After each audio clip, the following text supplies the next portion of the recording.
Hi guys, ഇതിപ്പം ഇവിടെ രാവിലെ നേരം വെളുത്തു. ഞാനിപ്പോൾ ജസ്റ്റ് എണീറ്റ് റൂമിൽ നിന്ന് പുറത്തേക്ക് നോക്കുമ്പോൾ ഞാൻ കാണുന്ന കാഴ്ചയാണിത്. ഇന്നലെ രാത്രി ഞാൻ ഉറങ്ങാൻ പോകുമ്പോൾ നടുക്കൊരു റോഡ് ഉണ്ടായിരുന്നു. ഇപ്പം എണീറ്റ് വന്നപ്പോൾ ആ റോഡ് കാണുന്നില്ല. ഫുള്ള് മഞ്ഞ് മൂടിയിരിക്കുകയാണ്. രാത്രി മുഴുവൻ മഞ്ഞ് വീഴ്ചയായിരുന്നു. ഫുള്ള് മഞ്ഞ് മൂടി എന്ന് പറഞ്ഞാൽ മഞ്ഞിൽ കുളിച്ച് നിൽക്കുന്ന യൂറോപ്പ് എന്നൊക്കെ പറയുന്ന ഒരു ഇതുണ്ടല്ലോ, അതാണ് ഇപ്പം നമ്മൾ കാണുന്നത്. ഇപ്പം എൻ്റെ റൂമിൻ്റെ അകത്തുനിന്ന് കാണുന്ന വിഷ്വലാണ്. എനിക്കിന്ന് കമ്പനിയിൽ പോകണം, ഇന്ന് ജോലിയുണ്ട്. ശരിക്കും പറഞ്ഞാൽ ഇവിടുത്തെ ആൾക്കാർ പോലും ലീവ് എടുത്ത് വീട്ടിലിരിക്കുന്ന അവസ്ഥയാണ്. കാരണം അത്രയും തണുപ്പാണ്. പക്ഷെ നമുക്കത് പറ്റില്ലല്ലോ, കാരണം കമ്പനി പോയാലേ ശമ്പളം കിട്ടുള്ളൂ. അപ്പോൾ അതുകൊണ്ട് എനിക്കിന്ന് കമ്പനിയിൽ പോയേ പറ്റൂ. ഞാൻ ജസ്റ്റ് ഒന്ന് ഫ്രഷ് ആവട്ടെ. ഫ്രഷായിട്ട് പുറത്തിറങ്ങുമ്പോൾ പുറത്തുള്ള വിഷ്വൽ കാണിച്ചു തരാം. ഓക്കെ. അപ്പോൾ ഗൈസ്, ഞാൻ എൻ്റെ പുറത്തേക്ക് ഇറങ്ങി. ഞാനിങ്ങനെ മഞ്ഞിലൂടെ നടക്കുകയാണ്. ശരിക്കും പറഞ്ഞാൽ ഞാൻ ആശിച്ച് മോഹിച്ച് യൂറോപ്പിലെത്തിയത് കൊണ്ട് ഇത് അടിപൊളിയാണ്, വാവാണെന്ന് പറയാനേ എനിക്ക് പറ്റൂ. കാരണം പക്ഷേ ഇത് ഭയങ്കര ബുദ്ധിമുട്ടാണ്. അതായത് അധികമായാലും അമൃതം വിഷം എന്നൊക്കെ പറയുന്നത് പോലെ ഭയങ്കര സീനാണ് ഗൈസ് ഇവിടെ. അതായത് തണുപ്പ് ഭയങ്കര ഹെവിയാണ്, ഒരു രക്ഷയുമില്ല. നമ്മൾ റൂമിനകത്തിരിക്കണമെങ്കിൽ കുഴപ്പമില്ല, റൂമിൽ ഹീറ്ററുണ്ട്, അതുകൊണ്ട് നമ്മൾ അത്ര തണുപ്പ് നമ്മൾ അറിയില്ല. പക്ഷെ പുറത്തേക്ക് ഇറങ്ങിക്കഴിഞ്ഞിട്ടുണ്ടെങ്കിൽ ഭയങ്കര ബുദ്ധിമുട്ടാണ്. ഇതിപ്പം ബുദ്ധിമുട്ടെന്ന് പറഞ്ഞിട്ടുണ്ടെങ്കിൽ ഈ മഞ്ഞിലൂടെ ഇങ്ങനെ നടക്കുന്നത് ഓക്കെയാണ്, പക്ഷേ ഇടയ്ക്ക് ഇങ്ങനെ കാറ്റടിക്കും. അതായത് തണുത്ത കാറ്റടിക്കുമ്പോഴുള്ള പ്രശ്നം എന്ന് പറയുന്നത്, ചെവിയിലേക്ക് തണുത്ത കാറ്റടിക്കുമ്പോൾ ചെവിയിൽ ഇങ്ങനൊരു മൂളൽ ഫീൽ ചെയ്യും. ഒരു സൂചി കുത്തുന്ന പോലത്തെ വേദനയാണ് ചെവിക്കകത്ത്. എനിക്ക് വന്ന സമയത്ത് ഞാൻ നേരത്തെ വീഡിയോയിലൊക്കെ പറഞ്ഞിട്ടുണ്ടായിരുന്നു, എൻ്റെ കയ്യിൽ ജാക്കറ്റ് ഇല്ലായിരുന്നു. ഞാൻ ഇവിടെ വന്നിട്ടാണ് ജാക്കറ്റ് വാങ്ങിച്ചത്. അപ്പോൾ ഞാൻ ജാക്കറ്റ് മാത്രം ഇട്ടിട്ടാണ് ഞാൻ ഇറങ്ങിയിട്ടുണ്ടായിരുന്നത് ആദ്യത്തെ സമയത്ത്. അത് ഒരു എക്സൈറ്റ്മെൻറ്റ് കൊണ്ട് ഞാൻ കുറേ ഇറങ്ങി നടക്കുകയൊക്കെ ചെയ്തായിരുന്നു. ആ തണുത്ത കാറ്റിൽ എനിക്ക് ഭയങ്കര ചെവിവേദനയായി. ചെവിവേദന എന്ന് പറഞ്ഞിട്ടുണ്ടെങ്കിൽ റൂമിൽ ചെന്ന് കഴിഞ്ഞപ്പോൾ എനിക്ക് ചെവിവേദനയുടെ രക്ഷയില്ല. അപ്പോഴാണ് എന്നോട് എൻ്റെ ഫ്രണ്ട്സ് പറയുന്നത് ചെവി മൂടുന്ന ക്യാപ്പ് മസ്റ്റായിട്ട് വാങ്ങണം. ഞാൻ കണ്ടിട്ടുണ്ടായിരുന്നു, പുറത്തേക്ക് ഇറങ്ങുമ്പോൾ ആൾക്കാരൊക്കെ ഇട്ട് പോകുന്നതൊക്കെ ഞാൻ കണ്ടിട്ടുണ്ടായിരുന്നു. പിന്നെ അവസാനം ഞാൻ ചെവിയും കൂടെ മൂടുന്ന ചൂട് കിട്ടുന്ന ടൈപ്പ് ഒരു ക്യാപ്പും കൂടെ ഞാൻ വാങ്ങിച്ചു. അപ്പോൾ ജാക്കറ്റും ക്യാപ്പുമാണ് എൻ്റെ കയ്യിൽ ഉണ്ടായിരുന്നത്. പിന്നെ ഷൂ ഒരു നോർമൽ ഷൂ ആയിരുന്നുണ്ടായിരുന്നു. ചെവിവേദന കഴിഞ്ഞിട്ടുണ്ടായിരുന്ന അടുത്ത പ്രശ്നം എന്ന് പറയുന്നത് തെന്നി വീഴ്ചയായിരുന്നു. അതായത് ഞാൻ 2 തവണയാണ് തെന്നി വീണത്. എൻ്റെ റൂമിൻ്റെ പുറത്തേക്ക് ഇറങ്ങി അപ്പോൾ വീഴുന്ന അവസ്ഥ. കാരണം നമുക്കിത് ഫസ്റ്റ് എക്സ്പീരിയൻസ് ആയിരുന്നു. അപ്പോൾ അതുകൊണ്ട് നമ്മൾ വീട്ടിൽ മുറ്റത്തേക്ക് ഇറങ്ങുന്ന പോലെ അങ്ങ് ജസ്റ്റ് ഇറങ്ങും, പക്ഷേ തെന്നി നടുവടിച്ചൊരു വീഴ്ച. അങ്ങനെ 2 തവണ ഞാൻ വീണു.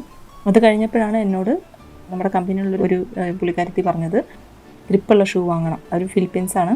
അവരെൻ്റെ അടുത്ത് പറഞ്ഞത് ഗ്രിപ്പുള്ള ഷൂ വാങ്ങണമെന്ന്. അങ്ങനെ ഞാൻ ഗ്രിപ്പുള്ള ഷൂ വാങ്ങി. അത് ശേഷമാണ് വീഴ്ച എന്ന് പറഞ്ഞ് ഞാൻ ഇപ്പോഴാണ് നടക്കാൻ പഠിച്ചത് ശരിക്കും പറഞ്ഞാൽ. അത് കഴിഞ്ഞിട്ട് പിന്നെ കൈ മടക്കാൻ പറ്റാത്ത അവസ്ഥ. അതായത് കൈക്ക് ഭയങ്കര തണുപ്പ്. അത് തന്നെ കൈൻ്റെ വിരലൊന്നും മടക്കാൻ പറ്റുന്നില്ല. അങ്ങനെ കഴിഞ്ഞപ്പോഴാണ് ഞാൻ പിന്നെ ഗ്ലൗസ് വാങ്ങിച്ചത്. അതും ലെതറിൻ്റെ ഗ്ലൗസാണ് കുറച്ചും കൂടി നല്ലതെന്ന് എനിക്ക് തോന്നുന്നു. അതാകുമ്പോഴത്തേക്കും നല്ല ചൂട് കിട്ടും കൈക്ക്. തണുപ്പ് ഇപ്പം നമുക്ക് കയ്യിലും കാലിലുമാണ് ഏറ്റവും കൂടുതൽ തണുപ്പ് ഫീൽ ചെയ്യുന്നത്. ജാക്കറ്റ് ഇട്ട് കഴിഞ്ഞാൽ കുറേയൊക്കെ ഓക്കെയാണ് നമ്മുടെ ബോഡിയൊക്കെ, പക്ഷേ കയ്യും കാലും ഭയങ്കര തണുപ്പ് ഫീൽ ചെയ്യും. അപ്പോൾ കൈക്ക് ഞാൻ ഗ്ലൗസ് വാങ്ങിച്ചു. അത് ലെതർ ഗ്ലൗസാണ് വാങ്ങിച്ചത്. ഒട്ടും തണുപ്പ് ഫീൽ ചെയ്യുന്നില്ല. കാലിൽ നല്ല കട്ടിയുള്ള സോക്സ് വാങ്ങിച്ചിട്ടു. പിന്നെ ഗ്രിപ്പുള്ള ഷൂ വാങ്ങിച്ചിട്ടു. അങ്ങനെ ഓരോന്നായിട്ടാണ് ഞാൻ വാങ്ങിച്ചത്. കാരണം നമുക്ക് പുറത്തേക്ക് ഇറങ്ങുമ്പോഴേ അറിയാൻ പറ്റുള്ളൂ നമുക്ക് എന്തായിരിക്കും ഓക്കെ ആവുന്നത് എന്നുള്ളത്. ഇതെല്ലാം കഴിഞ്ഞിട്ടാണ് പിന്നെ ഉള്ള പ്രശ്നം എന്ന് പറയുന്നത് ജാക്കറ്റ്. എൻ്റെ ജാക്കറ്റ് എന്നൊക്കെ പറഞ്ഞാൽ സിബ്, കഴുത്ത്, അതായത് നമ്മുടെ താടി വരെ നിൽക്കുന്ന സിബ്ബാണ്, കഴുത്തിന് തണുപ്പ് കിട്ടാതിരിക്കാൻ വേണ്ടിയിട്ട്. അപ്പോൾ അത് ഇടുമ്പോഴത്തേക്കും കഴുത്ത് ചെരിക്കാൻ ബുദ്ധിമുട്ട്, വളയ്ക്കാൻ ബുദ്ധിമുട്ട്, നടക്കാൻ ബുദ്ധിമുട്ട്. അങ്ങനെ ആയി കഴിഞ്ഞപ്പോഴാണ് എനിക്ക് മനസ്സിലായത് ഈ ജാക്കറ്റിൻ്റെ സിബ് നമ്മൾ ഈ തൊണ്ട വരെ ഇട്ടിട്ട് ഞാൻ സ്കാർഫ് കെട്ടാൻ തുടങ്ങി. സ്കാർഫ് വാങ്ങിച്ചു. അത് ഞാൻ കഴുത്തിന് ചുറ്റിടാൻ തുടങ്ങി. അപ്പോൾ അത് അങ്ങനെ ഇടുമ്പോഴത്തേക്കും നമുക്ക് ആ സിബ് ഇച്ചിരി ഇറക്കി ഇട്ടിട്ട് കഴുത്തിൽ സ്കാർഫ് ഇട്ട് കഴിഞ്ഞാൽ അത്ര പ്രശ്നം വരില്ല എന്ന് മനസ്സിലായത് അപ്പോഴാണ്. അങ്ങനെ ഞാൻ സ്കാർഫ് വാങ്ങിച്ചു. ഇങ്ങനെ ഓരോന്നായിട്ട് ഇതിന് വേണ്ട സാധനങ്ങൾ എന്തൊക്കെയാണെന്ന് നമുക്ക് ഇവിടെ വന്നു കഴിഞ്ഞാൽ ചൂട് കിട്ടുന്ന, അതായത് തലയിലൂടെ ഇടുന്ന ജാക്കറ്റ് ഉണ്ടല്ലോ, അത് ഞാൻ വാങ്ങിച്ചിട്ടില്ല. എനിക്കതൊരെണ്ണം വാങ്ങണം. കാരണം അല്ലെങ്കിൽ അതിന് ഭയങ്കരമായിട്ട് ചൂട് കിട്ടും നമ്മുടെ ചെവിയിലും ഒക്കെ എന്നാണ് പറയുന്നത്. എനിക്കതൊരെണ്ണം വാങ്ങണം. അങ്ങനെ നമ്മൾ ഓരോന്നായിട്ട് നമ്മൾ വാങ്ങിക്കുമ്പോഴാണ് നമുക്ക് മനസ്സിലാവുന്നത് എങ്ങനെയാണ് നമ്മളിത് ഇവിടെ.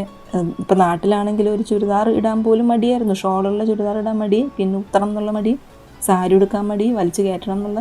അപ്പോൾ അത് അത്രയും മടിയുള്ള ആൾക്കാർ ഇവിടെ വന്നിട്ട് ഒന്ന് പുറത്തിറങ്ങണമെങ്കിൽ എന്തെല്ലാം വലിച്ചു കയറ്റണം എന്നറിയാവോ.